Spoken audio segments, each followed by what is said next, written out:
नमस्कार दोस्तों, कैसे हैं आप सभी लोग। उम्मीद है कि आप सभी लोग अच्छे हैं, स्वस्थ हैं और अपने अपने घरों में अपने अपने कामों में बहुत ज़्यादा व्यस्त हैं। तो बस सभी की व्यस्तता के बीच फिर से हम भी अपनी व्यस्त लाइफ लेकर आपके सामने आ चुके हैं। तो देखिए, यहाँ सुबह का टाइम था। आंगन में झाड़ू मैंने सबसे पहले लगाई थी, क्योंकि कचरा तो एक टब रोज निकल ही रहा है, वो तो आप लोग रोज ही देख रहे हैं। और ये स्थिति तो सभी के यहाँ है, क्योंकि आंधी तूफान जो है ना इतना अधिक आ रहा है, लग ही नहीं रहा है कि बैसाख का महीना है या सावन का महीना में है।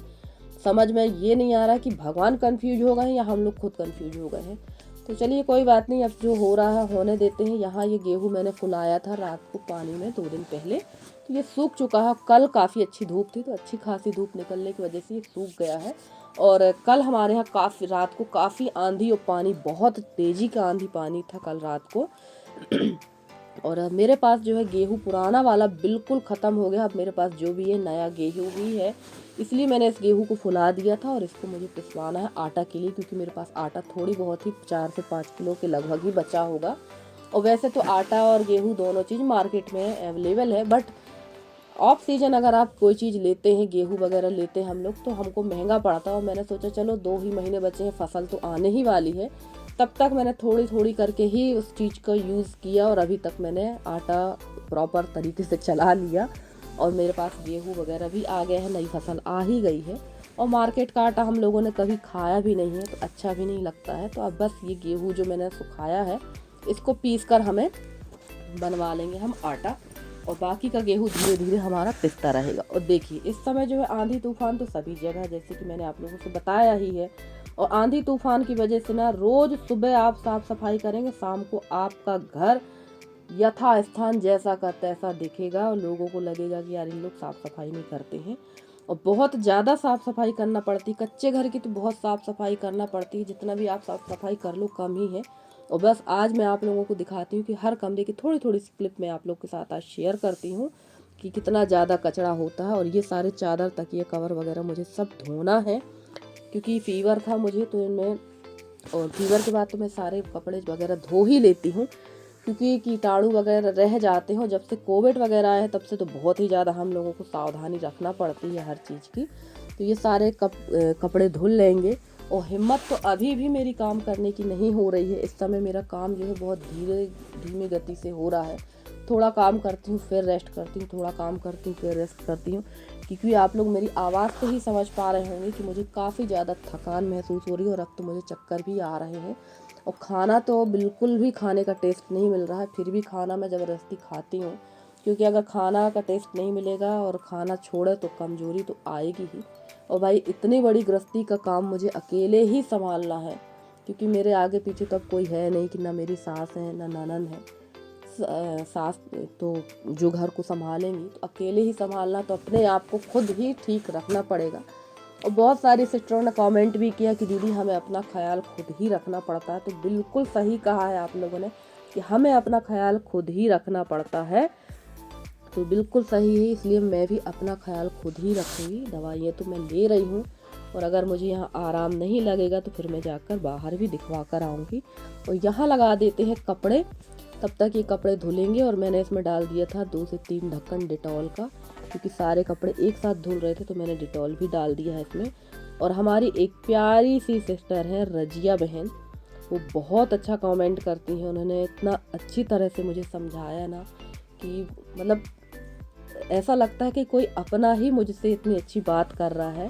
और हमारी छत्तीसगढ़ से एक और सिस्टर है चंद्रिका तिवारी जी, वो भी उन्होंने भी बहुत अच्छे कमेंट किया, बहुत अच्छी तरह से उन्होंने मुझे समझाया कि तबीयत का ध्यान रखिए। हमारी एक और प्यारी बहन है निकिता बहन, बहुत सारी सिस्टरों ने कमेंट किए हैं। मैंने वैसे कमेंट के जवाब अभी कल के वीडियो के किसी के नहीं दिए हैं, क्योंकि अभी मेरी तबीयत भी कुछ सही नहीं है। पर मैं पूरी कोशिश करती हूँ कि जब भी मुझे टाइम मिलता है तो मैं कोशिश करती हूँ आप लोग के कमेंट के जवाब देने की, क्योंकि जब आप लोग मुझे इतना सपोर्ट कर रहे हैं तो आप लोगों के कमेंट का जवाब देना भी मेरी जवाबदारी है।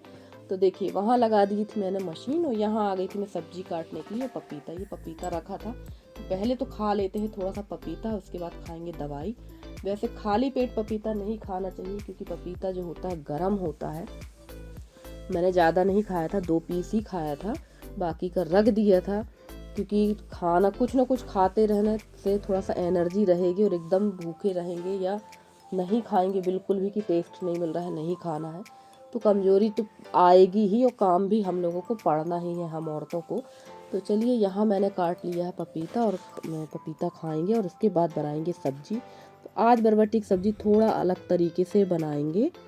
और कल के वीडियो में मुझे एक और कमेंट आया था कि आपके यहाँ जो पानी है 1 दिन के अंतर में मिल रहा है, शुक्र मनाइए। हमारे यहाँ तो 9 दिन में टैंकर आते हैं और उसमें भी बहुत मारा मारी रहती है पानी की। तो सच बात है सिस्टर, हम लोग तो 1 दिन में हम लोग को मिल रहा है, जिसमें हम लोग ये दिक्कत कर रहे हैं, इतनी दिक्कत होती है। जिनके यहाँ पानी की इतनी ज़्यादा किल्लत होती है उन लोग तो काफ़ी ज़्यादा परेशान हो जाते होंगे। सही कह रही हैं आप। और पानी जो है सबसे बड़ी ज़रूरत की चीज़ है, बिना पानी के तो कोई भी काम हमारा नहीं होता है। और यहाँ कट गई है हमारी बरबटी आलू की सब्ज़ी। तो आज बरबटी आलू की सब्ज़ी बनाऊंगी मैं अपनी दादी के तरीके से। मेरी दादी बनाती थी ऐसी सब्ज़ी, तो मेरा भी मन हुआ कि उसी तरह से सब्ज़ी बनाते हैं, पर वो वाला टेस्ट नहीं आया जो दादी वाला टेस्ट था। क्योंकि इसके 1 दिन पहले भी बरबटी की सब्ज़ी यशी ने बनाई थी, तो मुझे वो अच्छी नहीं लगी। मैंने सोचा शायद अच्छी बनी नहीं होगी, पर मैं अपने तरीके से बना के देखती हूँ तो शायद कुछ अच्छा लगे। तो मेरे हाथ की भी सब्ज़ी मुझे अच्छी नहीं लगी। सिर्फ मुझे मिर्ची का टेस्ट आ रहा है इस समय खाने में, बाकी किसी चीज़ का टेस्ट नहीं आ रहा है। मन होता है कि कहीं कुछ बनाओ, पर इस समय ऑयली चीज़ें भी खाना अवॉइड करना है मुझे। तो चलिए यहाँ मैंने जला लिया था चूल्हा और चढ़ा दी है मैंने कढ़ाई। तो इसमें डाल दी थी हींग, राई, जीरा डाल देते हैं और उसके बाद डाल देंगे प्याज। और जब ये प्याज भुन जाएगी तो बरबटी डाल देंगे। अब इसमें मैं आपको क्या सिखाऊं, आप लोग को तो वैसे ही बनता, पर आप लोग सोच रहे होंगे यार निधि की दादी की सब्जी बनाने का तरीका कैसा। तो चलिए वो भी मैं आपको बताऊंगी आगे। मेरी दादी जब ये सब्जी बनाती थी तो बरबटी की सब्जी में थोड़ा सा पीस लेते, चावल को धो के फुला देती थी और फूला हुआ चावल सिल में पीसती थी और उसी में पीसती थी जीरा। और जब बरबटी की सब्जी पक जाती थी उसमें पानी डाल के वो चावल का जो पेस्ट रहता था जो पीस के बनाती थी वो इसमें डाल देती थी। तो वही मैं भी यहाँ उसी तरीके से बनाने की कोशिश कर रही थी फ्रेंड्स, पर मेरी हिम्मत नहीं थी कि मैं चावल को सिल में पीस लूँ, क्योंकि मिक्सी में चावल उतने अच्छे से तो नहीं पिस पाता है, रवे रवे रह जाते हैं। तो मैंने वो चावल तो नहीं पीसा था। तो देखिएगा आगे फिर मैंने किस तरह से इसकी सब्जी को बनाया है। और यहाँ डाल दी थी मैंने हल्दी और डाल देंगे बरबटी, क्योंकि मैं हल्दी ही डालती हूँ और बाकी के मसाले जो तलने में नहीं डालती हूँ। ऊपर से डाल देती हूँ मिर्ची और धनिया, क्योंकि कई बार जब हम सब्जी तलते हैं ना तो धनिया और मिर्ची जो है जल जाती है और उसका टेस्ट अलग से आने लगता है, तो फिर खाने का स्वाद एकदम खराब हो जाता है। तो कभी भी आप लोग सब्जी जब बनाए ना तो हल्दी भर डालें और जब सब्जी हमारी अच्छी तरह से मतलब तल जाए उसके बाद डालें हल्दी और मिर्ची। तो सब्जी आपकी कभी भी ख़राब नहीं लगती है। और फिर वैसे भी सबका अपना अपना तरीका है, जिसके यहाँ जो जैसा खाता है वो उसी तरह से बनाता है। और यहाँ पर हो गई थी लाइट गोल, तो मैंने ना इसमें हल्दी और मिर्ची डालने के बाद डाल दिया था पानी। थोड़ा सा रोस्ट कर लिया था सब्जी को हल्दी मिर्ची डालने के, धनिया मिर्ची डालने के बाद, और डाल दी यहाँ पर मैंने टमाटर की प्यूरी। और चलिए इसको पकने देते हैं, क्योंकि सब्जी तो हमारी पक ही चुकी है। पानी थोड़ा ज़्यादा डालूंगी, आप कहेंगे कितना ज़्यादा पानी डाल रही, क्योंकि अभी इसकी ग्रेवी गाढ़ी हो जाएगी। और यहाँ मैं ले आई थी चावल का आटा, जैसे कि मैंने बताया ना कि चावल का पेस्ट पीस के डालना था।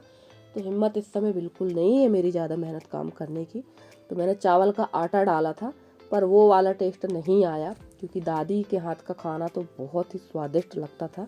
तो चलिए ठीक है, जो बन गया था वो तो खाना ही था, फेंक भी नहीं सकते थे। और यहाँ पर इसको पकने देते हैं और चलते हैं बाहर की तरफ, क्योंकि मशीन में लगे हुए हैं कपड़े। तो कपड़े भी निकाल कर ले आते हैं और सारे कपड़े फैला देंगे, क्योंकि कपड़े भी लगभग 2 तार थे।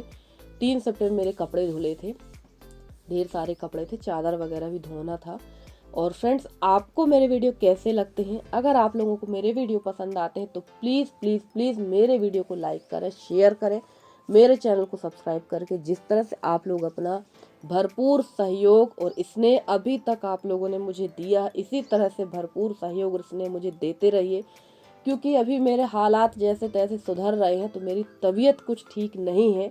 और देखिए मैं प्रॉपर वीडियो लेकर आ ही रही हूँ, क्योंकि थोड़ा सा मेरा चैनल ग्रो हुआ है। मैं नहीं चाहती हूँ कि मैं फिर से बैक हूँ, इसलिए मैं प्रॉपर वीडियो लेकर आ रही हूँ। और जब तक कि आप लोग अपना सहयोग और स्नेह नहीं देंगे ना, तब तक ये काम होगा भी नहीं। तो मैं आप लोगों से बस यही उम्मीद करती हूँ कि आप लोग अपना सहयोग मेरे साथ पूरी तरह से बनाए रहें, ताकि मैं आप लोगों के लिए इसी तरह से मेहनत करके अच्छे से अच्छे वीडियो लेकर आती रहूँ। और ये देखिए यहाँ डल गए सारे कपड़े। तो चलिए फ्रेंड्स, काम तो हमारा हो गया है। तो आज का आपका और हमारा साथ इतना ही है। मिलते हैं अगले वीडियो में, तब तक के लिए bye bye and take care.